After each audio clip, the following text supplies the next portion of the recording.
Thank you, Matt. New at 10 tonight, we have an update on a year-long News 4 Tucson investigation. A company that organizes music festivals that had multiple events fall apart at the last minute, leaving hundreds of people, many from here in Arizona, still scrambling for refunds.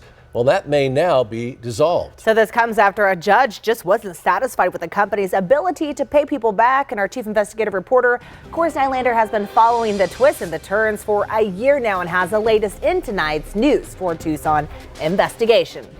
This is a recent court filing from the bankruptcy court out of the Central District of California, where Music Getaways is based. It details how the company's attempts to reorganize under Chapter 11 have been denied by the court. Of course he should refund the money. He didn't deliver on the goods.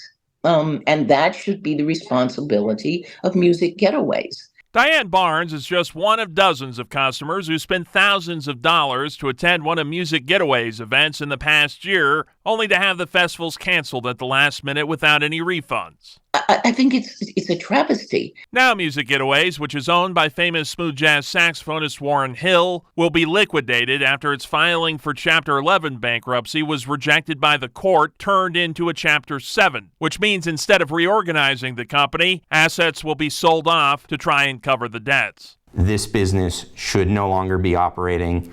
No one should be believing that there is going to be another concert that could potentially come down the road. Isaac Rothschild is a prominent Tucson bankruptcy attorney. He says now a trustee appointed by the court will have control over the company's finances, looking to see where they can try and pay back creditors. They'll also be looking for signs of fraud. That can get referred to the Department of Justice as a criminal investigation, but it's also entirely possible that you could have a fraudulent action that doesn't result in any prosecutor choosing to bring crimes against those individuals. The company is also facing more pressure after its own attorney is requesting to withdraw from the case, telling the judge in this court filing that his client is not following his legal advice. It's not okay. It's not okay. And it really undermines people's faith in the whole festival system.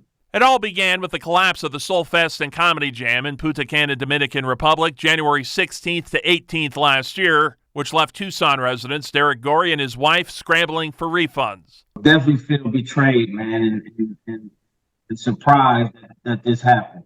The company only offered ticket holders the ability to attend one of its upcoming events. On April 6th, the company filed for Chapter 11 bankruptcy, but continued accepting money for its upcoming festivals. Then the planned Los Cabos Jazz Festival and Soul Fest in October fell apart, followed by November's scheduled Soul Fest in Cancun.